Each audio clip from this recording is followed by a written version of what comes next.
Hi, everyone, and welcome back to another episode of The Progressive Bitcoiner. I'm your host, Trey Walsh, and today we have on the show John and Reyna from Me Premier Bitcoin in El Salvador. John is the founder and executive director of Me Premier Bitcoin, and Reyna is the vice director of adoption and relations at Me Premier Bitcoin.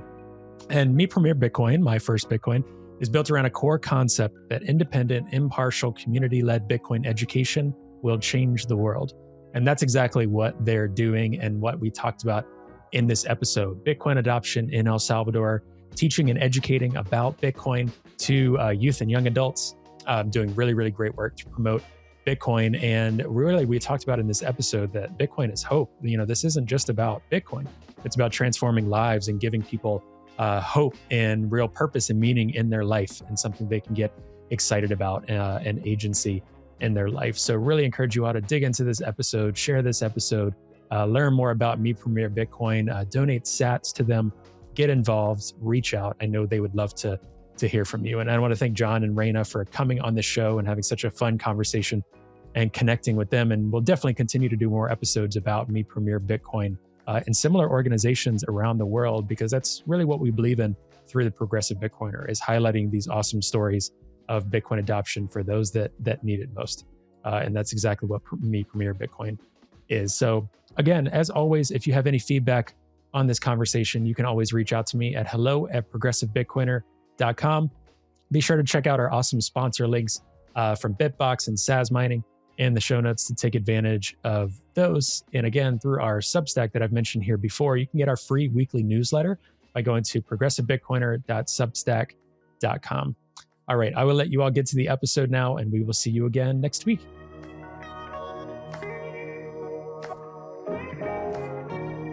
Hello, John. Hello, Reyna. How are you? Hello. Good morning.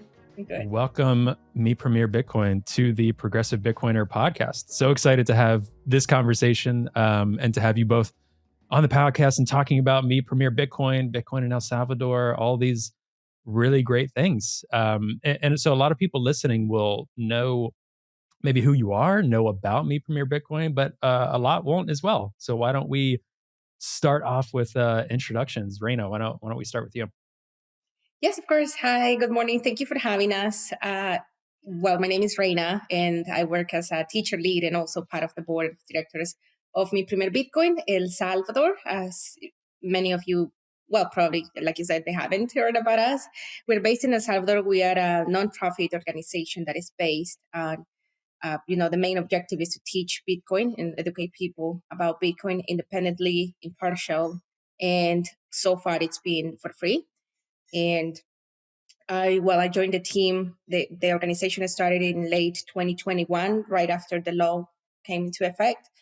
John, our founder from the States, moved to El Salvador. We probably met like a year after, and then I started working full time for Bitcoin last year. Do you want to add anything else? John, we'll kick it over to you. Who are you, and what are you doing here? I'm just kidding. How's it going, John? I'm just kidding, but no, really. Yeah, so my name is John. I'm originally from New York. I came here in 2021, shortly before Bitcoin became legal tender here, to found Me Premier Bitcoin, which is a Bitcoin education nonprofit. We believe that independent, impartial, community-led Bitcoin education will change the world. We also believe that El Salvador, being the first country in the world to adopt Bitcoin as legal tender, will be an example. And the foundation of ensuring that will be a positive example is education. So we're just super dedicated to that. Yeah, and as I was saying to you both right before we jumped into this recording, there's a million different things we can talk about. I mean, from our platform, I was saying one of my hopes for the Progressive Bitcoiner and this platform is that we're reaching an audience that may have heard different things about Bitcoin. They may think they know what Bitcoin is, that Bitcoin is just for crypto bros or gambling, or as our favorite Senator Elizabeth Warren says, it's just for criminals. It's terrible for the environment. All these things. So a huge part of our focus is just indirectly tackling that FUD by just telling good stories of what Bitcoin it actually is, what it's actually doing in places, getting outside, especially our listeners are diversifying more and more, but a large amount of our listeners are in the West, in the US, throughout Europe, getting out of that headspace of being in the States and into the headspace of what can Bitcoin do in places like El Salvador. So, John, maybe I'll start with you. You'd mentioned, you're from New York, you find yourself in El Salvador, and like you said,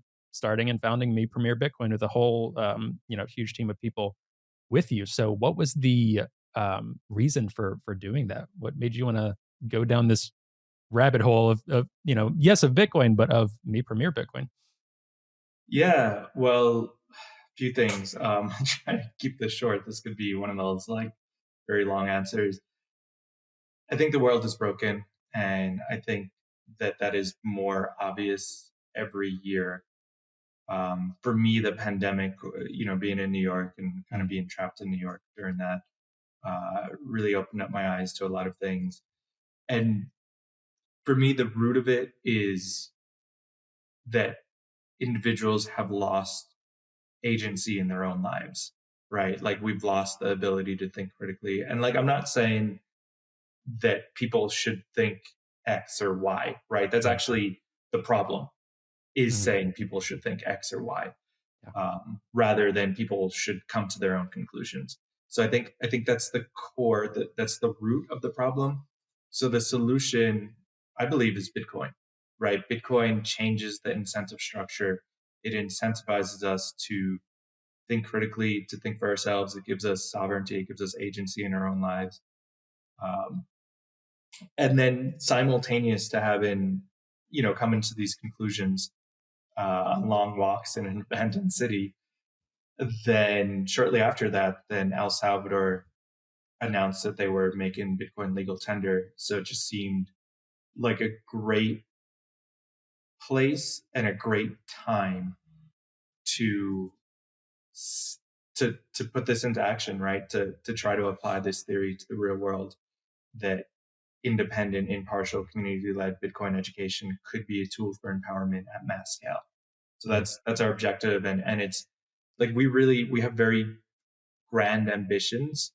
That this is, we're about Bitcoin education, but we're really about empowerment, right? We're Mhm. really about um, changing how people view their relationship with themselves and with the power dynamics around them, and that they could control their own future, right? You control your money, you control your power, you control your power, you control your present, you control your future. And if that happens, then you plan, you think ahead, you build. So yeah, there's just, this is the right time, the right place. Yeah. Yeah, I'd say, for our audience, and one of the things that was a stumbling block for me even getting into Bitcoin and finally seeing some of the things you're mentioning is, the typical nature in the States of those that are thinking about money, thinking about wealth, thinking about stocks, whatever the case may be, are typically more conservative folks, more like in the States, more Republican, more people of means. They're like, okay, so for the left, a lot of these conversations for us that are involved in like social justice movements or nonprofits or different movements, money's kind of this like icky thing for folks on the left. I've mentioned that on this pod before. It's just like, we won't touch it. But then also it's like, how do you expect people to have agency? How do you expect your movements to get off the ground? Like it is a necessary evil for some folks like thinking about money.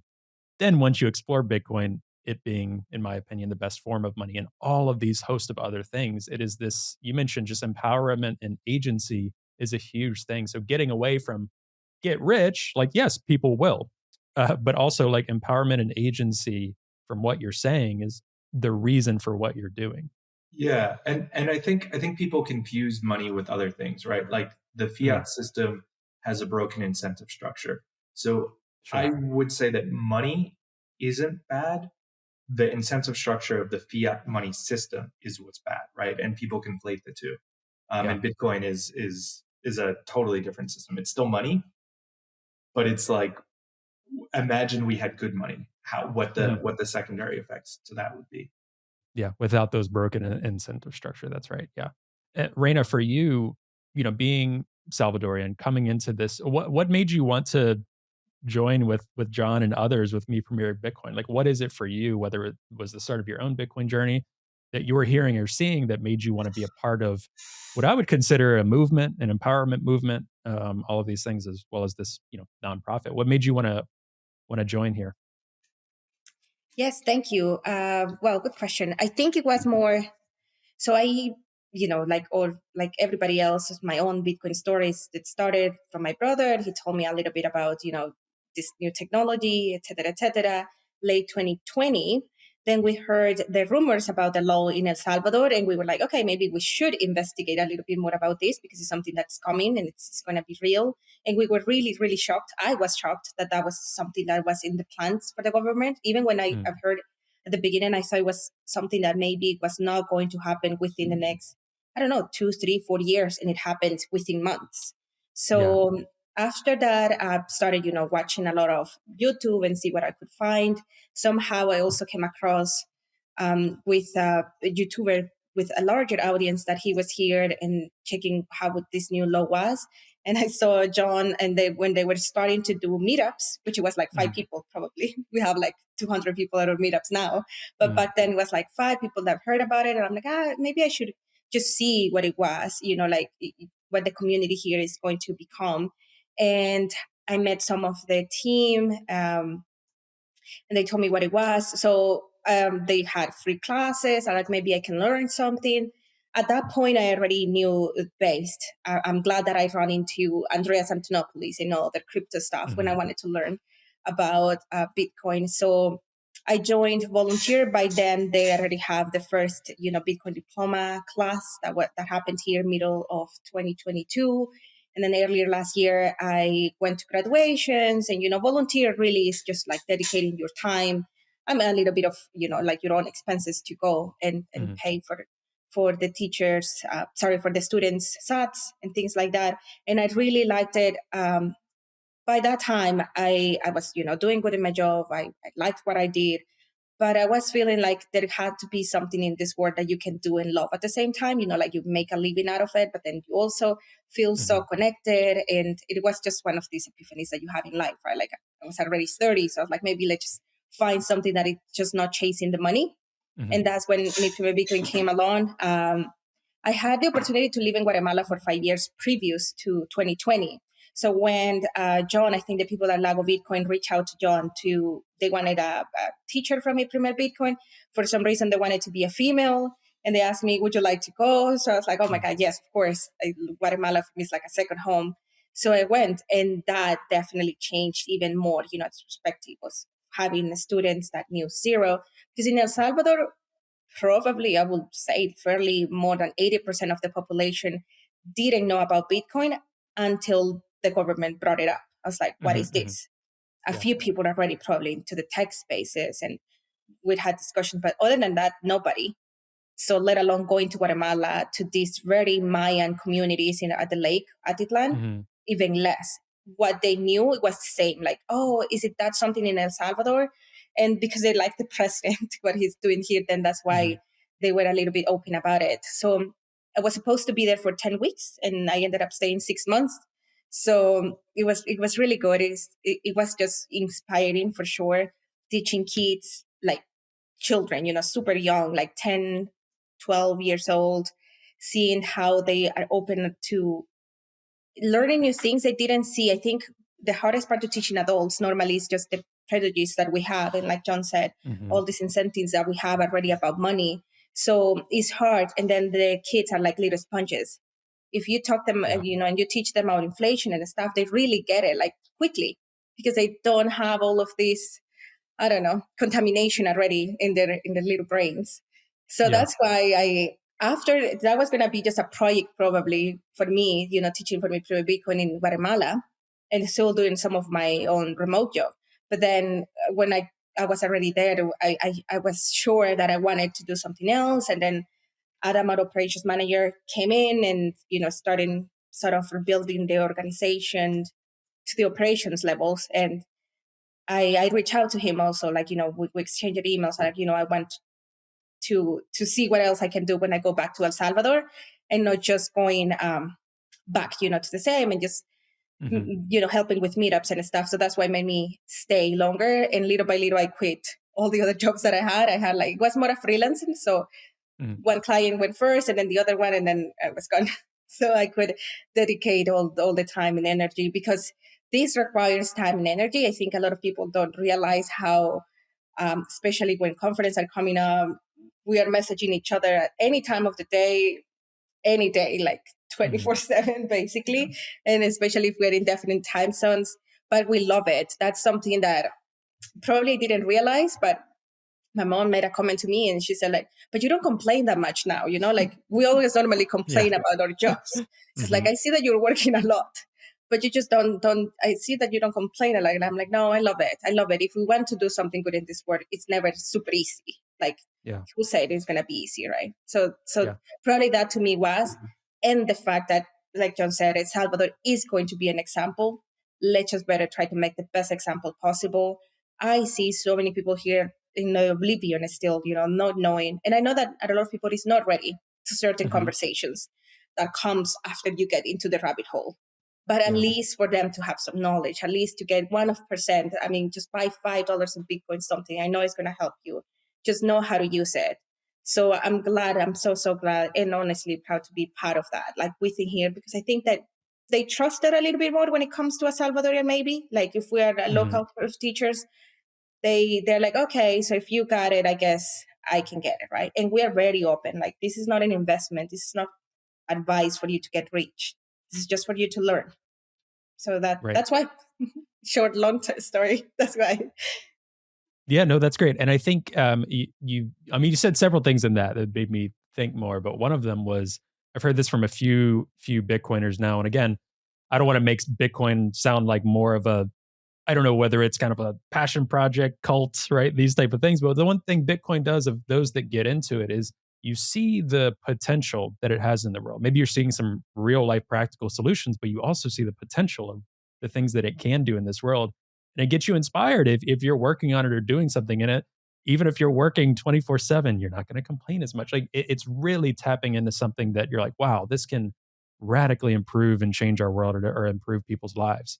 And that's something that's very, very exciting. So like, not only is Bitcoin this new technology, money, all these things, but it gives folks a purpose, like in That's their it. in their work, like what they're working on. I've heard that from several very normie Bitcoiners that are on their way there, or very prominent Bitcoiners. Like it gives people a reinvigorated sense of life and Yeah. purpose again. And that's what I hear from you and you both in Yeah. this. Yeah. I think it's hope, right? Yeah, Like hope that tomorrow will be better than today. Hope that we can do things not just differently, but better. And yeah, that's such a huge motivator, right? yeah, Like if you don't have hope, then what's the point of anything? yeah, absolutely.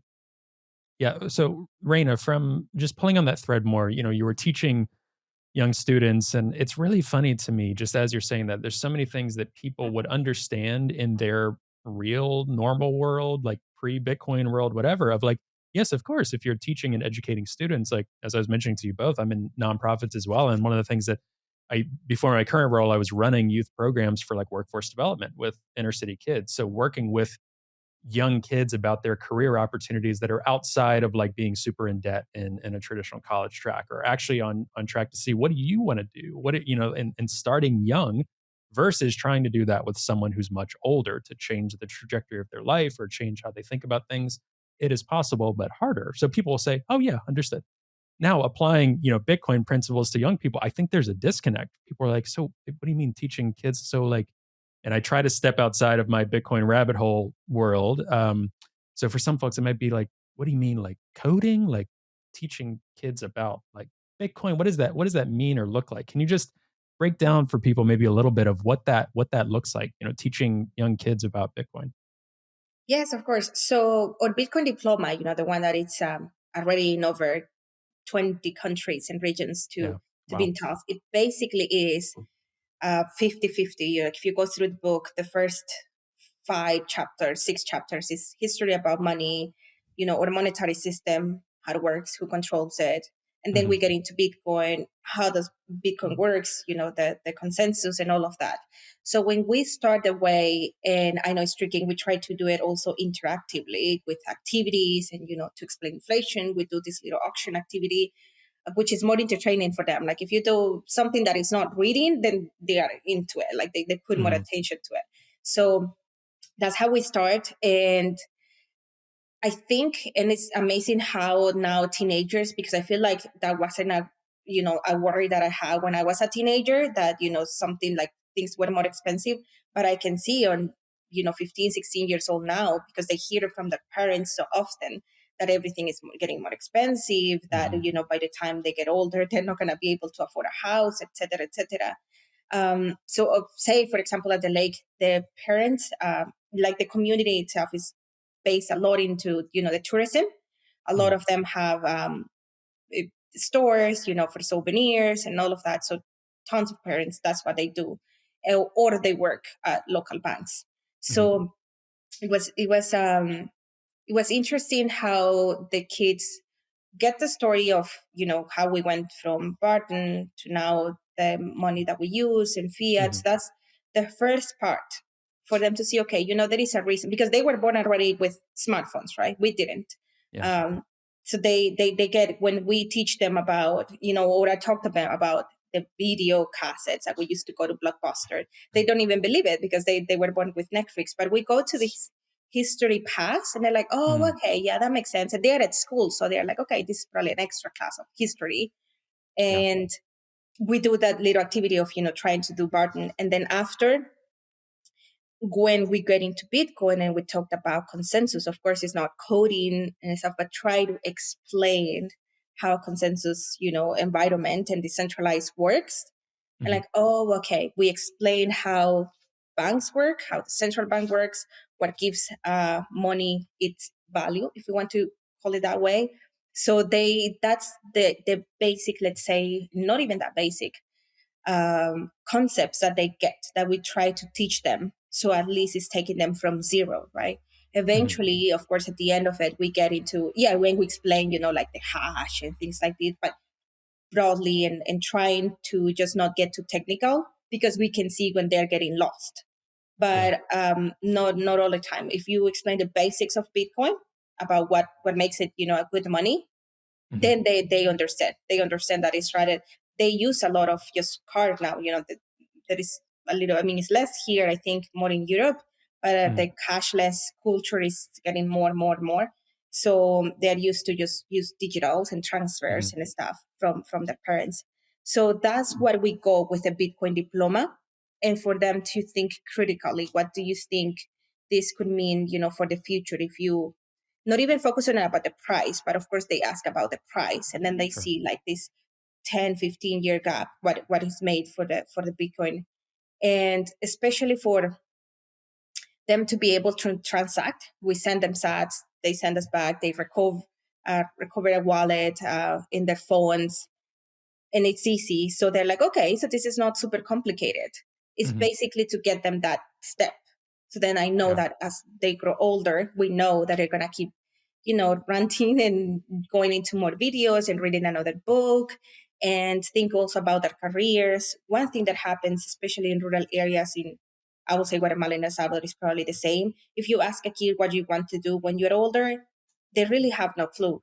Not Mm. like I think we had a little bit, or it was maybe just me, but that thing that, okay, I wanted to be a doctor, or I wanted to be an astronaut, or I wanted to Sure. be, flight attendant, whatever.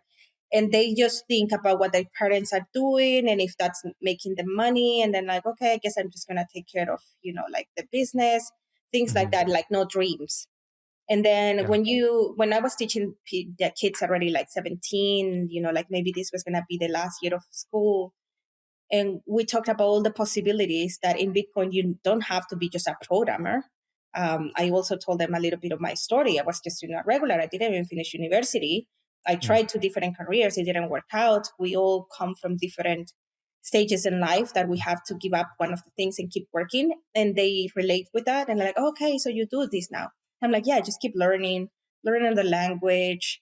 And Bitcoin at the end is going to be basically another language. Eventually, a lot of people knows about it, or Mm. other people don't know about it. So that's for us to teach kids about Bitcoin. It's not really about putting them in front of, and create a layer three thing. Like, it's just Yeah. basically make them think critical, what's what they can do in the future as well, what the future will look like if you decide to go, this path, or even if it's just saving in Bitcoin. You don't Mhm. have to even change a whole career and become a Bitcoin developer to have a Yeah. better future, right?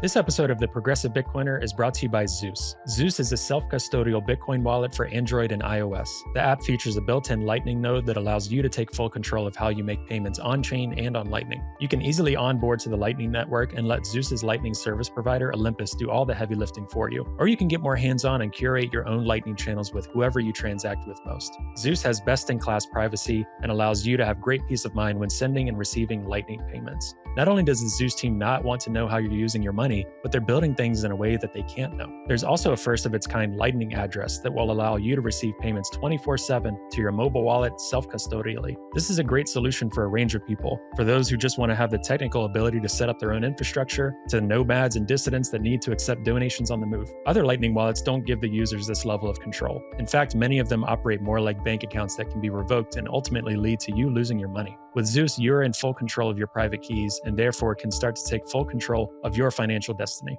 To learn more and to learn where to download, head to ZeusLN.com. Yeah. John, I'll kick this over to you. Really, most of these questions could be for either one of you. But John, when you think about the mission of Me Premier Bitcoin and all of these young people being educated, having this, maybe sense of hope, sense of agency, being able to choose, like you said, what they want to do with their Bitcoin, going out and just having this piece of knowledge that so many people still, and so many people even in the States don't have, people in immense positions of privilege. With this goal in mind, like, what do you see? Where do you see Me Premier Bitcoin going, or for these students 5-10 years out? Like, what is your hope that their influence will carry, like beyond just Bitcoin? I guess it's a bit of a leading question. I think what I'm supposing is not just about Bitcoin education. It's about like empowering this next generation to go out and like do amazing things in their own lives and in the world. And how do you view that in relation to the mission of Me Premier Bitcoin? Yeah, so I think that's very aligned with the mission of Me Premier Bitcoin, right? Again, it's not actually about Bitcoin education. It's not actually about Bitcoin. Mm, It's about the second and third order effects of what Bitcoin education brings us. So individual students, I think, Reyna was talking about this. Too often people feel like they have to do something because that's just the way it is. That's what I'm familiar with. mhm. Um, so I think Bitcoin teaches people that it teaches a few things. It teaches people to uh, have agency in their own lives, right? You could make your own decisions. You're in charge of your own future. But it also breeds curiosity, right? Mm, And I think the combination of those two, to be curious about the world and to know that you define your place in it, is such a yeah. powerful combination. And so what I hope happens with students, 10 years after they become educated with Bitcoin, is one, that they remain Bitcoiners, right? I think Bitcoin is the sort of thing that it's kind of a one way street, right? Mhm. People don't learn about Bitcoin and are like, yeah, but what about fiat? Like, should we Yeah, just go yeah, yeah. back to No, that? what we have is pretty good. No edits, no comments. Yeah. Yeah. So one, that they remain a Bitcoiner, but also that they learn from Bitcoin itself to that there is so much more potential Mm, um, than what is dictated to us yeah. for the world generally, but for them specifically. And again, back to hope, like that changes everything. If you have a mindset that you're not in control of your future, Mhm. I think it encourages us to be complacent and lazy and probably like depressed in some way, right? Mhm. But if you have a mindset like, okay, there's a lot of possibilities, a lot of different things that I could do, then that changes everything, right? That changes how happy you are when you wake up every morning. It Mhm. changes whether you want to start a business or build a family or so many of those other things. So I think Bitcoin education is a gateway drug. Mhm. Yeah. And one of the things too, I like to to think about. Had a few different guests, and even with myself, I like to think a lot about.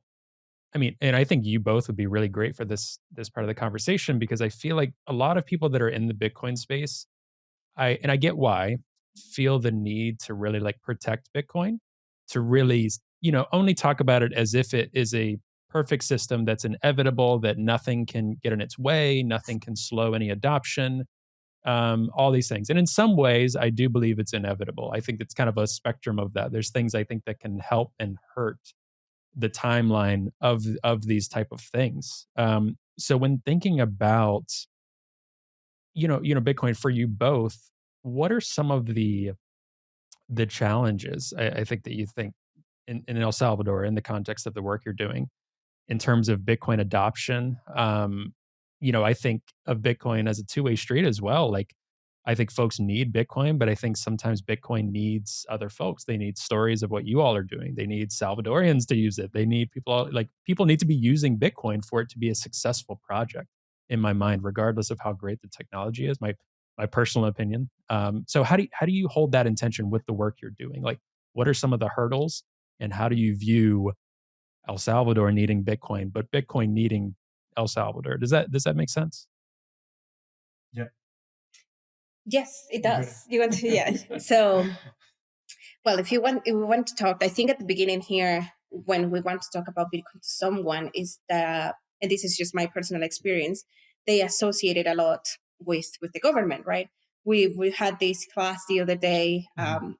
with one of our nodes to Sun, and we start talking about the Bitcoin myths of what all it was for Bitcoin educators, right? And this was not learning about Bitcoin itself, but how to teach it basically better, how to teach Mhm. any topic at the end of the day. So, in one of the myths that came, that one of the teachers said was even that Bitcoin was invented by Najib Bukele. So I was like, "Do you really heard that?" And it's like, Yeah. "Yes." So that's how little we knew, right? Like Huh. nothing at all. So it goes both ways. If people really like the government, then they're going to be open about it. If they don't like it, then they don't. Mm. Then I guess it goes with all ages. I think it's just because of the economic situation of, like the lower class or the people that is having a hard time, less purchasing power and stuff. They tend to fall sadly in more scams. Mhm. And sometimes through either crypto or something, that's how they fall. So they are super against it. Mhm. But because it's been a common thing here, if it's just one thing with bank accounts or sometimes it's another one, um, they change every few months. Honestly, it's crazy here how that Mm. happens. And when they, as long as they're open, then when they understand, they're like, oh, okay. And then when we start talking, let's say about wallets and hold and then they think it's too complicated. And I'm like, no, no, no, listen, like this is super Right. friendly, like it has to be your phone. And that's why, and this is probably, a tricky subject to some Bitcoiners, why, custodials, non-custodials. It's a journey for everybody and it's a different stage for everybody. So if someone feels more safe, especially because it's not, they feel like they're not leaving their life savings in it. But if they Mhm. want to start with non-custodial wallet, we are going to support them, because as long as they do, like just take that step, download this wallet. It's easy to get Bitcoin. The one that we, of course, don't recommend to use a lot is the Chivo wallet, but just because also the Mhm. problems that it gives is not even because it's the government, it's just because it really sucks. But Sure. like it just does. You have so many, but at the end, when they see that, and what I do with dollars, because they think that they are not going to be able to pay anywhere, Mhm. and we have this great now here, card data banks that you have a wallet, but it's a MasterCard, so you can use it. All of these new things coming here to El Salvador, which is why I'm so grateful that, here in El Salvador we're heading, because in a way everybody's is, testing their products here. But if Yeah. they're good products, we're gonna use them, right? And they work. Sometimes really good. So people starting to see solutions instead of just problems, or making it too complicated. Mhm. So I think it has to be on us. Like we try everything we can so we can speak properly. No, what, like use this one. You know, how many people I know that use this one is trusty. And that's the path we try to do, like learn from experience so that we can be sure what we can recommend to people so they don't have a bad experience. If they have a bad experience, losing their keys or something, because I try to make them a cold wallet from the beginning and they have no idea how it works, then that's going to lead to a bad experience. So just take them step by step. And it's just basically meet everybody where they are. Not everybody. I mean, if I met, I don't know, someone has worked in computers for a long time, they're going to understand a few things more. Yeah. Other than, I don't know, my grandpa or something, Mm-hmm. Yeah. Before I kick it over to John, one thing you said that I think is so funny that it's an important thread to pull on is you just said in El Salvador, some people might trust Bitcoin more because they like the government or like that. So it's so funny. And it gets to the point of there's so many mistruths about Bitcoin. Because what you said, that's like, okay, they trust or like so and so, like a political, I mean, this can apply anywhere, a political candidate, a political party. In the case of El Salvador, like the government, because it was deemed legal tender, right? So, whereas in the US, it's the complete opposite, right? Like the administration, the Biden administration, a lot of Democratic congressmen, a lot of Republicans as well, a lot of the government in general has been pretty opposed to Bitcoin, Bitcoin adoption. And I think Bitcoin being used the way that most Bitcoiners would like it to, which don't have a lot of capital gains taxes get in the way of being able to send and spend Bitcoin. Like we want to be able to use Bitcoin as money, use it as a peer-to-peer monetary system, which is what it was designed to do originally. So it's funny, like there's two opposite views of Bitcoin or people in El Salvador I know this isn't like a black and white situation would say, okay, the government, is approving it, so I like Bitcoin. But in the US, the government doesn't like it, so I won't like it. And that has nothing to do with like what Bitcoin actually is. It's just people talking about Bitcoin. And that's one of the reasons I'm so dedicated with this podcast or other things is because I know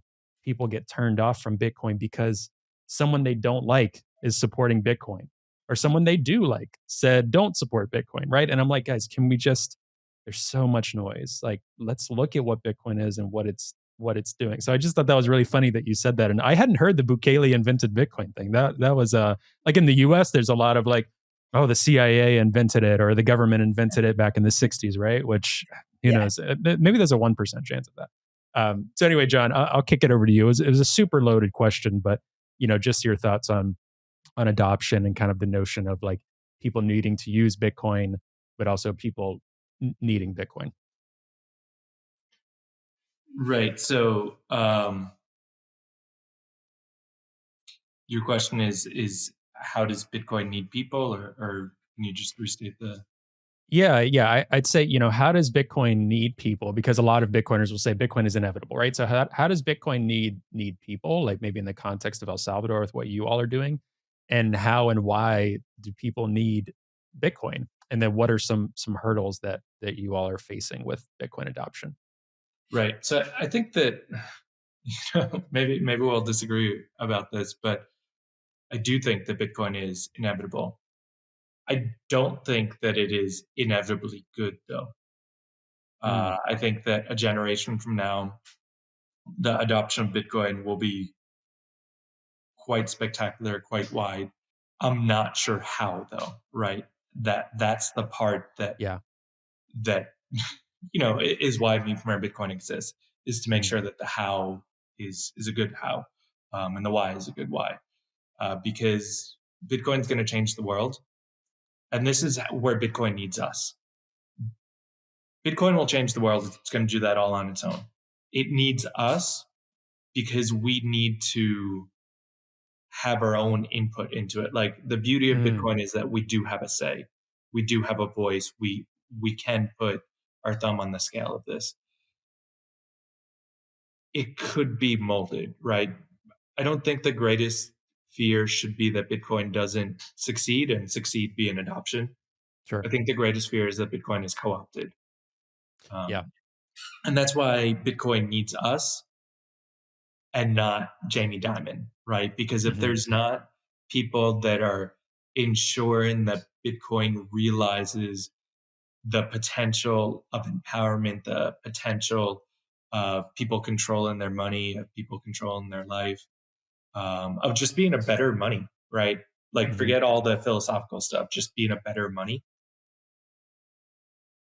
That void will be filled by people who will subvert it and co-opt it, right? And Jamie Yeah. Dimon's a nice person to pick on, but it's Hmm. actually, I think the enemy is pretty broad, right? Hmm. It's the enemy is anyone that wants to make Bitcoin into fiat 2.0, and that is a lot of people, Yeah. right?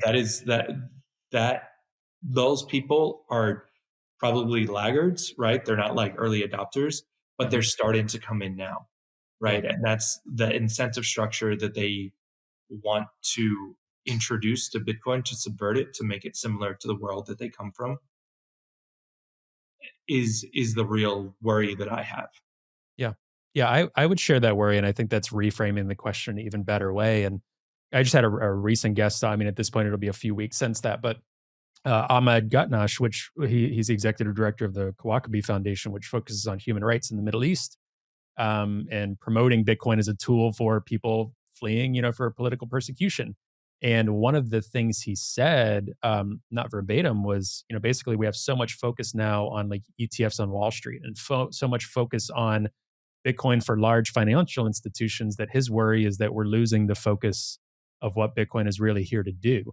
So yeah, like you said, I am equally concerned about that in terms of what does adoption look like. Like I guess in that sense, I would view Bitcoin as inevitable. Like it's here. Some people feel that because these institutions are here, it's a bit safer now. Like in terms of like, would they do an all out ban? In my opinion, maybe not at this point, but can they still do things that would say, okay, you can't make private transactions. You can't hold unhosted wallets. Like, you have to custody, it has to be a centralized custody, or you have to only hold in the ETFs. Those are things that could really butcher what Bitcoin is as kind of freedom savings, freedom tool, things like that, are things that I don't know what scale to be worried about, but Yeah. I'm not crazy about it. They're the things I'm hearing. Yeah, and I think education is the front line of that fight, right? Yeah. Because this is base Bitcoin education, which is what we're doing. We're not teaching people to be Bitcoin core developers. We're Mhm. just getting people off of zero. Yeah. Um, and that intro, that first step into the world of Bitcoin, is the one where people are the most vulnerable Mm. to just being told what to think and what to do. Yeah. So that is, I think Bitcoin education is our best defense and our best offense against that, right? Yeah. To prevent co-option. And that's why, I'm happy for all Bitcoin education, but that's why we're so fiercely independent and impartial, because Mm. not all Bitcoin education is good, right? There's a Sure. brand of Bitcoin education that could be like, you know what? This part of Bitcoin is something you should never do. This part of Bitcoin, you only do it this way. And then it's the Mhm. same thing. It's dictating to students what is right and wrong, when the real revolution is letting people think for themselves. Yeah. Reina, over to you, because one thing I'm trying to do, especially for like our US listeners, is, that is something that I view as a privilege and something to fight for. Especially unfortunately, I'd say from the left in the US the past several years, it's been a little bit looked down upon to do things in private ways, or freedom of speech has been what I consider co-opted by other people. And some people on the left in my political part, not my political party, but friend groups or this and that, it's kind of hard to talk about why privacy is important, why holding Bitcoin is important, why freedom of speech is important, and just everything gets so political here, in so many contexts. But especially, there's always, you say something and it's like, okay, well, what political ideology am I supposed to come at that from? Like, what is the talking point for this, and what is the talking point for that group? Coming from a Salvadorian background, and for students, for you, what is the importance of teaching these principles? What is the importance for young people to know about that? And maybe, I know every student's going to have their own individual journey, but for you, what are some of the assumptions that people are coming in with that you're combating, kind of teaching students and helping them unlearn? Because what folks are unlearning in the US, there might be some similarities, but there's also going to be that Salvadorian context. So what are some folks unlearning in the classroom besides just this is what Bitcoin is, wallets and sats? What's that unlearning process like for students?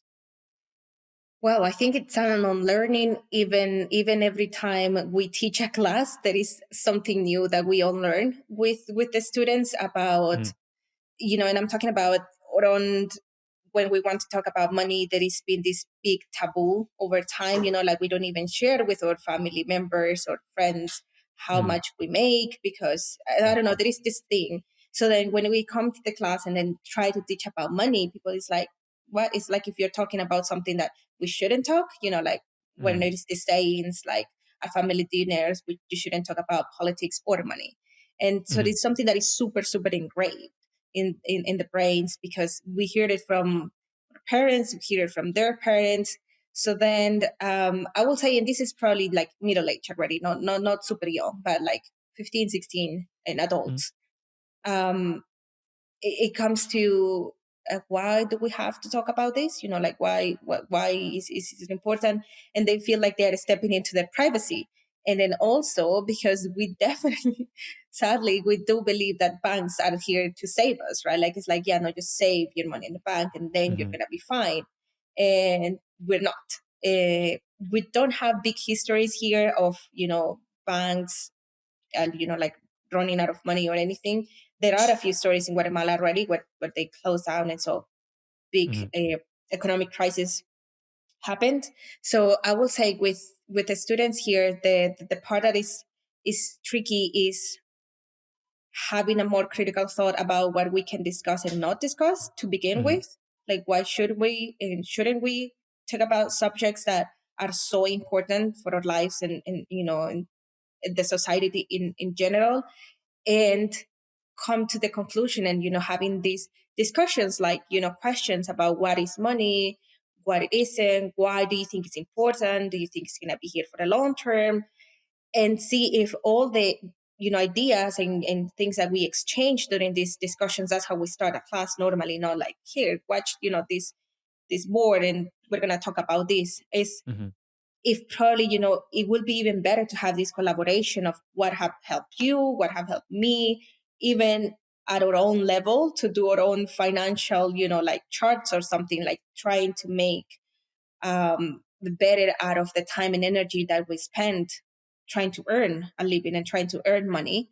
mm, Everybody understands, especially the youngers now, that we feel like we need three jobs to have a decent life, not even to survive. Like survive it's fine, but like to spend, or you have this money to express whatever we want and to buy whatever we want. And I don't know, like our own desires and dreams, travel, whatever. And having these ideas, sometimes it helps for them to, hey, like this is something that we can discuss, and maybe with a collaborate mindset for everybody, we're gonna find better ways to communicate. And one of the things I really want to do more is for younger people to have the tools that we didn't have. We didn't have a clue how banks actually works, what a central bank was, fiat system, what was it, or even history of money. Yeah, we had an mm, idea that back in the days, our ancestors here in Latin used cacao for exchange. That's all we knew.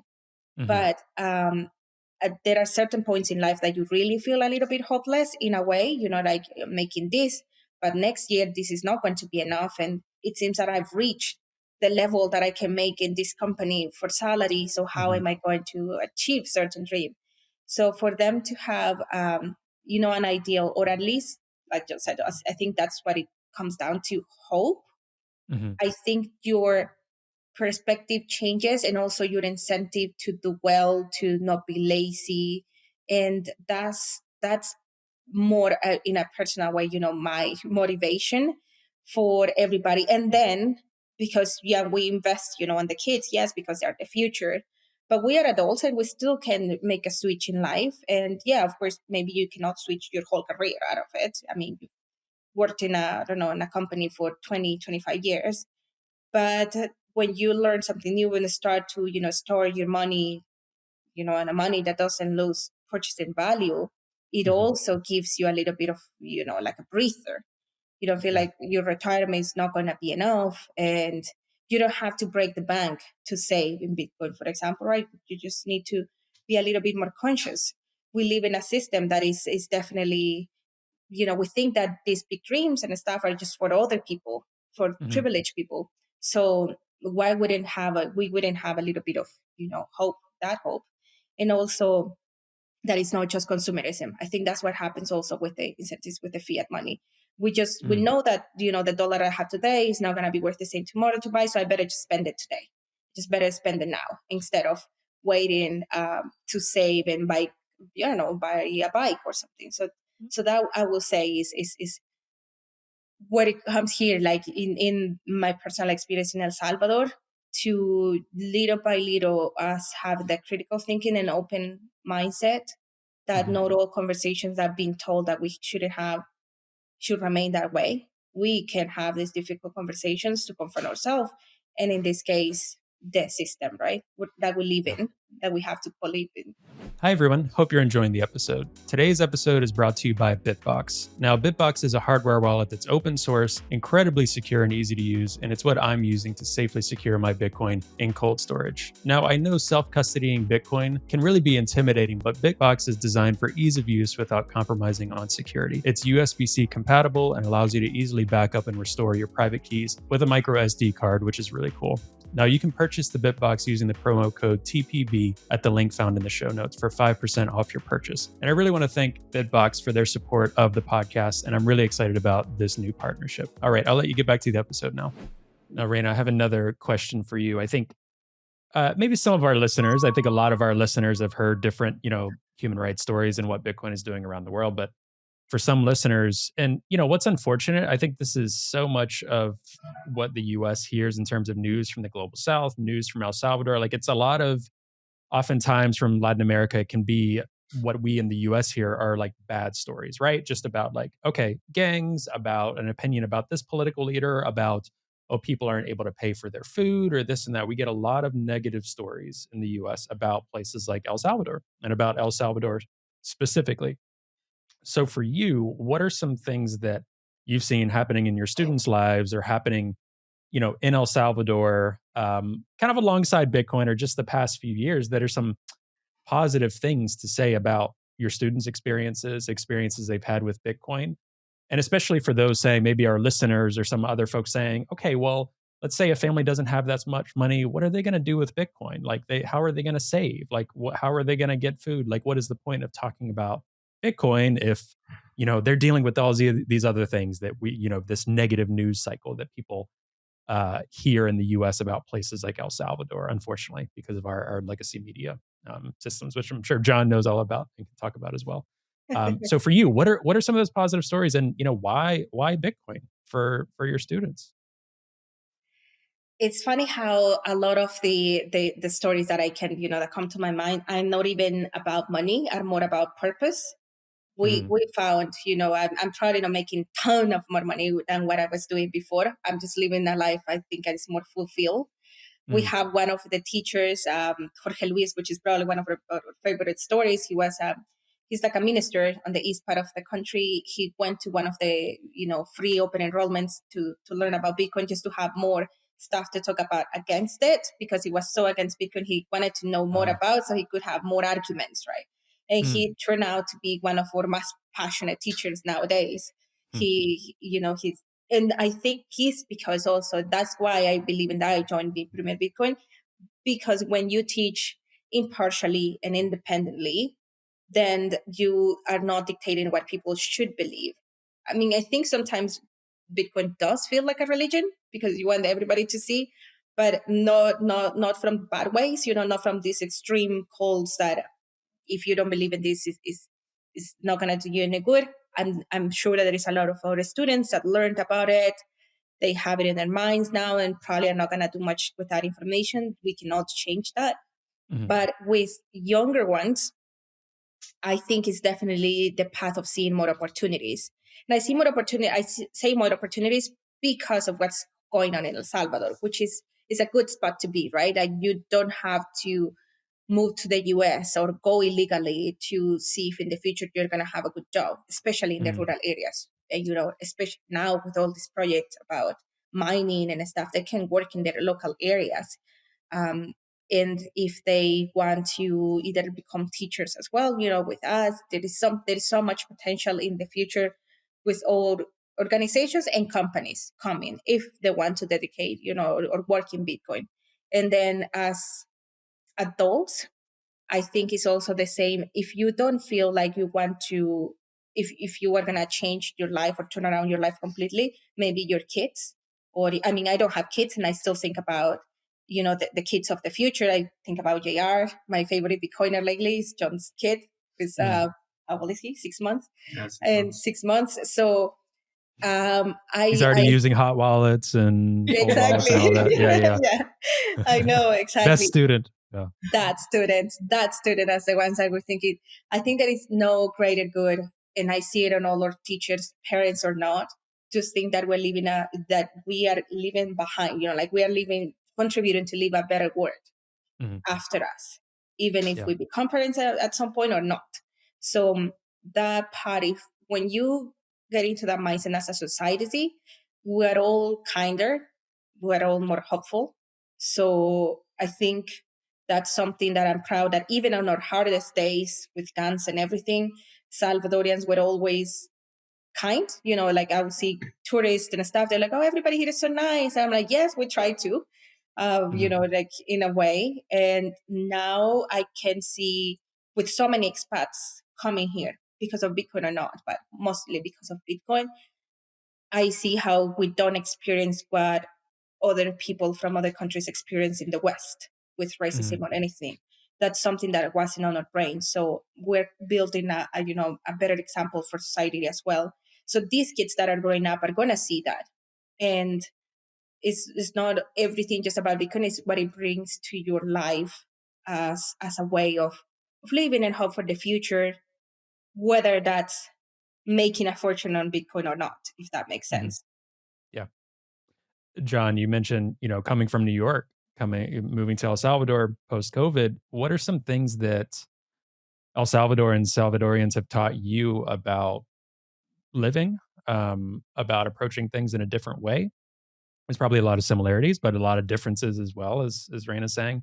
What are some things that you've been learning since being in El Salvador and starting this whole mission? Yeah, so I think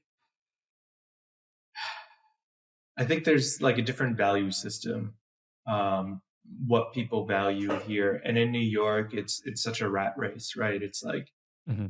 it feels very competitive. You're competing with the person next to you on the subway, right? You're both competing for something that you don't even really want. Hmm. Um, but here in El Salvador, then the pace of life is more relaxed and people prioritize different things. There's still lots of people here working jobs that they don't like just to, Hmm. make ends meet.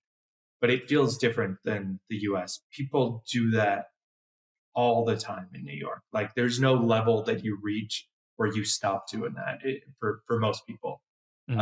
Whereas in El Salvador, there's plenty of people that do that because it's more a necessity. But then once they get to a certain level, then they could maybe spend more time with family, with their children, and just kind of slow things down a little bit. Um, it feels less competitive here, and it feels, yeah, just a more relaxed view on life, really. And what are, you mentioned, you both have mentioned it here, and I know we were talking a bit before the recording, so I'll let you take it where you'd like. But you mentioned being, impartial, being independent, teaching critical thinking, letting students presenting, teaching information, and they do with that what they will, right? Each student's going to have their own journey with these things. So John, for you with Me Premier Bitcoin, why is that? Why is that so important? That value set of being independent, focusing on your core principles, not being captured in different ways on different things. Can you touch a little bit on why that's so important for Me Premier Bitcoin? Yeah, for sure. And I'll probably restate a couple of things that I already said here, but the real revolution of Bitcoin is that it allows us to think for ourselves, which is the problem of the world that we're coming from, that we're Mhm. not allowed to think for ourselves. And if we're not allowed to think for ourselves, we're disincentivized to study, to learn. we're less curious about the world. We don't want to build. Mm. So it's so important that we take advantage of this opportunity to break from that. Mhm. And if we dictate to students, if we tell students, Bitcoin is good, just take my word for it. This is the best way to use it. Just take my word for it. Like, don't think for yourself. Like, I know what's best for you. It's Bitcoin. I know what's best for you. It's using Bitcoin in this particular way. Just listen to me. That's the problem. Like, a lot of times in the fiat world, what they tell you is best actually isn't best for you. But that's kind of a separate issue. I think the actual root of it is that someone is telling you what to think. Mm. And there's a danger that could happen with Bitcoin, and that's true. There's co-option within the Bitcoin space, right? Like, Yeah. there are interests within the Bitcoin space that just want to remake a fiat world with a different order of who's at Mhm. the top, right? There are people even who work in the Bitcoin space who are incentivized to dictate to you what to think. Mm. And that is, again, co-option is the real enemy, not failure. I don't think failure is is the threat. I think co-option is the threat. So that's Yeah. why independence and impartial is so important. And then community led is really important. Like Reyna talked about this before, like that local context, right? Mhm. So we have a pretty mixed staff between Salvadorian and international, but the teachers are Salvadorian, right? Mm. Like, they're teaching their own communities because they understand that context better than anyone else. Yeah. Um, but yeah, the independent, impartial part is so important because this is, I think, a one-time chance that we have as a civilization to divert from that path of the few control the many. Mhm. And we need to seize that opportunity, and we are not seizing that opportunity if we're replicating those same mistakes in the Bitcoin space. Yeah. What do I know you mentioned, okay, don't, try to tell people what Bitcoin should be used for, but you did mention, worried about Bitcoin being co-opted or certain messaging or certain ways to use it for both of you. Not that you have to have the same answer, not that any three of us have to have the same exact answer. What I want to choose my words carefully and people don't read into the words too much, okay? Like core principles of Bitcoin. Like what are the things that you would want to get across as Bitcoin is blank, right? Not ways to use Bitcoin, but why is Bitcoin here? Why is it important? Why is it important that whatever message you would say should not be co-opted into some other purpose, right? Or controlled, some narrative be controlled by Wall Street or by a banker or by a politician or whatever the case may be. For both of you, I'm curious your answers on, why Bitcoin, what are kind of the core tenets of why Bitcoin is really important. You know, And it's a loaded question. We could do a whole nother episode on it, but I'm very curious Yeah. both of your Yeah, I'm responses. sure. You're Yeah, super thoughtful on this. Yeah. true. And you're right. It's hard. Oh, I mean, we're not saying that it's the easiest thing to be impartial and independent, especially when you come with your own experience, either with the financial system or life or careers. But to me here, I think, in production, this in a country, you can see how when the education, it's the importance of education is more for the government. And I think you see that the better, or I don't know if it's better, but more production within the country, and or school system, it's not always been the best. But I think it's all also because we don't get that. We get, if we had any curiosity as kids, it was killed, like they killed it. Mm. So for me, why Bitcoin is because you learned about Bitcoin, and then, okay, how do you I can buy it, how we can transfer it, how we can save it, and little by little, you are going to the history of money and our current financial system, and then who created the Fed, and it's that's why we call it, right, the whole rabbit hole. So Mhm. to remain curious, to remain to you want to learn something new every day that you didn't know before at any age, that gives you more Mm. opportunities. that gives you more, that you want to build. I'm like, okay, I already learned about this new language now, so I can use it for this and this. And I think so far we were sort of, I don't know, like maybe condemned to just settle. Like, okay, you are in El Salvador, this is your language, and just, go through high school. You don't have enough for university, okay, bad for you. Here's, a job that you can get at any, I don't know, fast food restaurant. So I've seen it in everyone that I interact with, and I'm not even that vocal sometimes. It depends of I feel the vibe, and I'm not gonna go and talk about Bitcoin to every single Uber driver that I run into it. But especially when I'm around, like John, he's clearly 14 years in El Salvador, and local people, they see you with others, and they see me as a Salvadorian, and they're like, hey, like, what do you do? Like, what is this? So it's a Bitcoin. And then we, send them to the social media. But it's really nice to eventually see them at a meetup. And that to me is the important here, at least for me, to Bitcoin, wanted to make a step, to take a step. You make another step into your life, and not just be probably hate what you do, but just stay there for the sake of staying. I don't know if John has a different answer, but that's mine. Yeah, No, that's I great. would agree with that. But also, and I'll try to condense my answer into a few words. Bitcoin allows us to define our own destiny. Yeah, you both coming at this from education, I think, is a really, I mean, what I'm hoping is that something like this episode really it flips the narrative of Bitcoin on its head for a lot of people coming from the West, right? Of like Bitcoin outside of the context from what they hear about in the US from politicians or from those that are just gambling or from Wall Street or whatever. You're talking about educating Salvadorians and having people believe in themselves more and find hope and actually find purpose in their life. People are like, "What? Wait, what? I didn't know that was what." Yeah, well, that's why a lot of us who are Bitcoiners remain and stay and are kind of a bit addicted to seeing this thing Yeah. move forward. If we were just addicted to making money, quite honestly, you could get really, really good at trading crypto assets for a short amount of time and make more money than you could in Bitcoin over that same period of time, right? That's not why most of us are here. We are hopeful that we'll have enough purchasing power to kind of live our own lives. But almost every Bitcoiner I've ever talked to, I don't hear too many that are really caught on the mission saying, I want to get as tremendously wealthy as possible, and that is the only reason I'm here. Like, no, you won't hear that from many Bitcoiners, and certainly not me with a nonprofit background, and you all working in a nonprofit. That's not the focus. So hearing that, I hope people will really retain that. Being about curiosity, about never stop learning, and unlearning a bunch of these things. Yeah, that's great.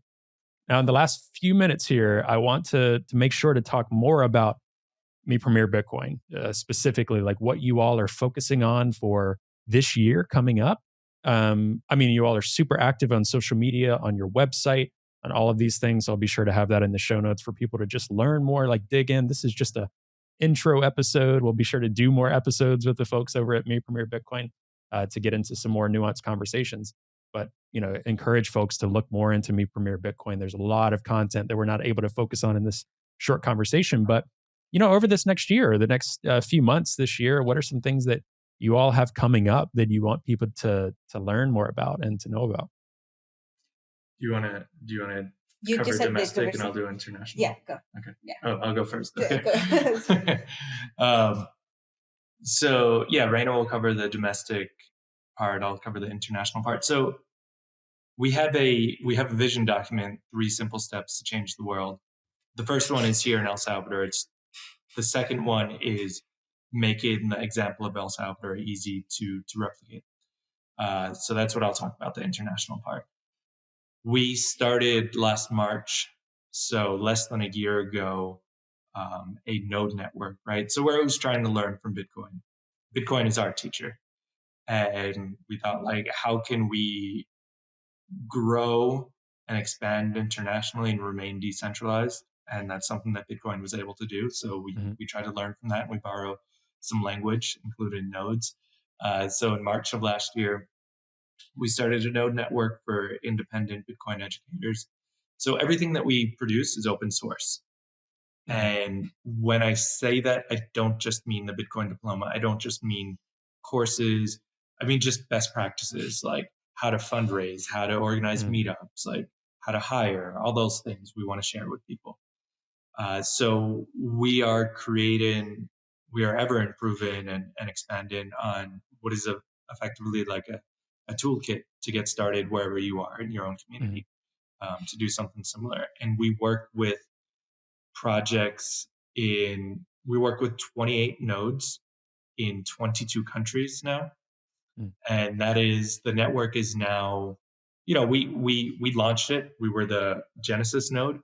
But over time, we have made an effort to kind of give that away, give that authority and power away. So at this point, the network is self-governing. So it decides whether to accept new nodes or not. Right now, there's 3 applicants under consideration, and we're probably going to reject 2 of the 3, because there's very high standards, right? Like they're really proud of the work that they do. We just gave away our first grant. An anonymous donor gave us $1,000 and asked us to distribute it to the node network. They loved what they saw there. So the node network itself decided to give that to, based on proof of work, give it to the node that operates in Cuba. So we're able to send that's right. Bitcoin to Cuba, which is like such a wonderful thing, because that's why Bitcoin is important, right? Because it's actually hard to support community projects in Cuba because of all these financial sanctions. And it's not, like, I don't care what your opinion is on the reason why the sanctions are there, whether they're good or not. But the reality is, it makes it hard to support community projects like this one, right? Yeah. And Bitcoin fixes that, right? And like, so it was great. They do great proof of work, but it was such a great representation of like why we're in this too. So we're really excited this year. We're going to continue to build that out. This is new for us, so there's a steep learning curve. The network will continue to be decentralized. There's a lot of lessons that we're learning every day, so we'll continue to grow. And with time, the network will become more multi-directional. So again, we were the first node, but with time, we want the communication to be very much multi-directional, and us to not really be involved, right? If the node in Kenya and the node in Cuba are doing something similar, then they share best practices with each other. They don't need to go through us. Yeah. So really looking forward to that. And one way that we want to do that is to manifest it physically. So we have a Twitter Spaces the last Friday of every month, where the node network, like different nodes, come on and they just kind of share progress about what's happening in their community, what they've been up to. But we want to get people together physically as well. So we're going to do that by hosting Bitcoin education unconferences. The next one will be at the end of this month, February 29th, in Madeira, Portugal. So that's the day before Bitcoin Atlantis. And the idea of that is, it's a bit different from a typical conference. Part of it will be pre-programmed. There'll be speakers that we'll know about ahead of time. Part of it will be decided the day of by whoever is there, like whatever topics they want to discuss. We'll give them a space and like, okay, we're going to talk about Bitcoin education and circular economies at 3 p.m. in this room, right? But that's decided at the start of the day by whoever shows up, basically. Which again, we're always trying to learn from Bitcoin, and Bitcoin doesn't dictate, like it lets people interpret it for themselves. So we're always trying to manifest that. So that's really looking forward to the unconferences. We'll have it before Nashville, the big conference in July there. Those are the 2 that are on the schedule. And they both work together well, because then the nodes that like talk to each other on Telegram, they actually get to meet in person, then communicate. And it's not just for them. It's great for that network, but it's good for anyone interested in independent Bitcoin education. I would wholeheartedly recommend that they come to one of these unconferences, or join the node network if they're interested in that. On the meetfromeverbitcoin.io, there's a tab that explains the node network a little bit more and the process to apply to be a part of it. Yeah, very cool. So yeah, not a lot going on the international front, clearly from a Bitcoin. Just kidding. So much awesome stuff going on. How about domestically, Reyna? Yeah, so the last year we started a pilot program with the Ministry of Education in El Salvador, where we taught, at the end, I believe it was 156 teachers. Out of them, I mean, we taught them, right? And out of them, I remember that they were really clear that only, I think around 117 actually applied them in their classes. Yeah. One really great thing that happened. But that's a great statistic. I'm sorry to interrupt you. That's yeah. because I've done teach the teacher models before, which I think are fantastic. That's outstanding. Congrats. So just wait. What's next? Yeah. If 117 sounds like a lot. It was a lot. It was a good one. One of the things that we loved is that we really empowered these teachers. It was not the education, is the fact that for some reason, the material that the minister had to print to teach them, which is basically based on our Bitcoin diploma, they have their own material, but ours was used as a base, wasn't ready to print. But the teachers found their own ways to start implementing it right after they finished the training. It was 3 days of intensive training that they got from educators. This is an joint project with Bitcoin Beach as well. So it's Bitcoin and Bitcoin Beach. So we have our teachers and the teachers going to give these trainings to the educators. This year, they really loved it. It was in 3 different departments. So El Salvador has 14 departments, which are basically states, right? And it was a pilot program in 3. They were really happy about it. We had a meeting earlier this year where we said we're ready to go to the remaining 11s. Just this year, we're scheduling that we're going to have about 700 teachers. That wow. Okay, I get what you're saying, John. To their schools. Wow. And we were so excited about it. They give us even the number of the students. I forgot now how many students they have in their own schools. On top of that, the public school system has this school John Presidentes or something like presidential so they are in their last high school. But these are the students that sort of you see their potential, right? So they become representative of schools, and then normally they have opportunities to work either within the same ministry or no. They wanted to also receive another training. And there is this group also from that's called pedagógicos. How would that be in Spanish, in English? But they are basically the trainings to the methodologies part of the teachers. And they wanted to get the training as well. So they are not teachers from schools. They're basically the ones that the minister has, the government has, to keep the teachers up to date with new methodologies, and they also wanted to have it. Another thing that they didn't confirm, but they said that they want us. They clearly stated we don't see this a conjoined effort in ending in any time within the next 5 years, which we were really, really surprised. And I believe it's because they are working on including Bitcoin basically as a subject into the schools already, like math and language and history. So that was huge for us, just thinking that in our schools, we're going to have the very first probably subject just based on Bitcoin throughout the whole year. It's going to be massive for the students coming up in the probably couple of years. It's not going to be even that far. I will say next year or 2025. Yeah, I think that's so underappreciated. I think most people aren't aware of it, but that El Salvador is on a path to have Bitcoin education in every school in the country in the next, not this year, right? Like we're in the pilot phase. But it will be in every department in this country. About 50 teachers from each department will be trained on it. And then the pilot will expand. So I don't know if it's the following year that the idea is to go to every school in the country, but it's on that path, right? You could see the light at the end of the tunnel, which is amazing. That was one of the dreams at the very genesis of Mi Primer Bitcoin, is to teach a nation, right? And we have so much more work to do. And this, we're just talking about public school students. So that's not the whole country, but I'm just really impressed with the progress there. That there is a path for that. There's a viable path for that to happen. Yeah, that is absolutely incredible and such fantastic updates. Congrats to you both. Congrats to the whole team and just everything going on. If there's anything that we can do, please do. We'll keep in touch. Any way that we can amplify these messages, continue doing that.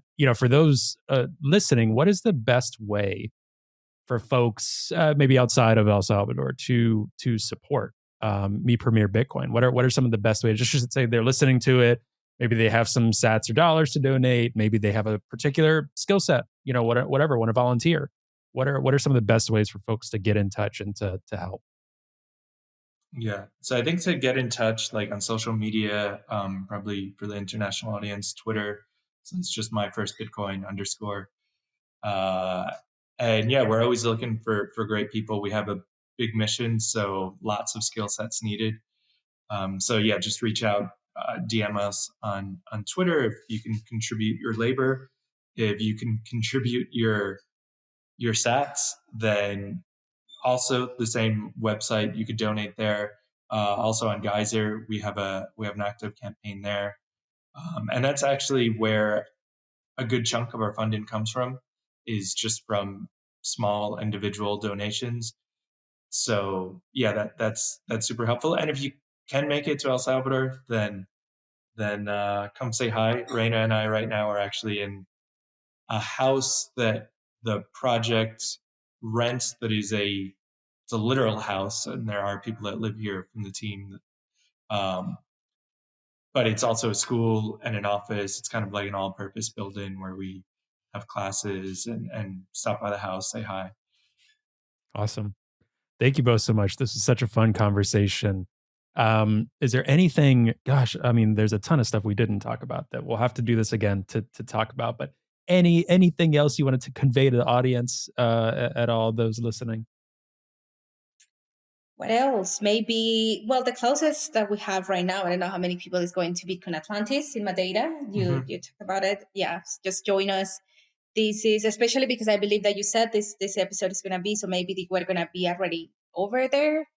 But yeah, join us. Sometimes even just retweeting and reposting a Yeah. tweet helps. Like you just have and just amplify the message, that helps. If you don't have sats or time, just retweeting and helping with that. It's very valuable for us. We appreciate everybody's help. We appreciate everybody's reaching out and like and things like that, because it makes us feel like, of course, we know we're not alone. But when we see those big numbers, I'm like, oh yeah, people is really excited about this, even if you don't have the chance right now to go and attend in person. But I mean, maybe take some little vacations and go to beautiful Madeira too. Absolutely. Well, thank you again, both so much for presenting this message and your cause and everything you're doing in El Salvador. And we're super excited to follow up and see the progress. I know great things have already happened, and I'm sure it's just the beginning. Like, I can truly feel that for you both and for Me Premier Bitcoin. So thank you so much for coming on. No, thank you. Yeah. Thank you so much for having us.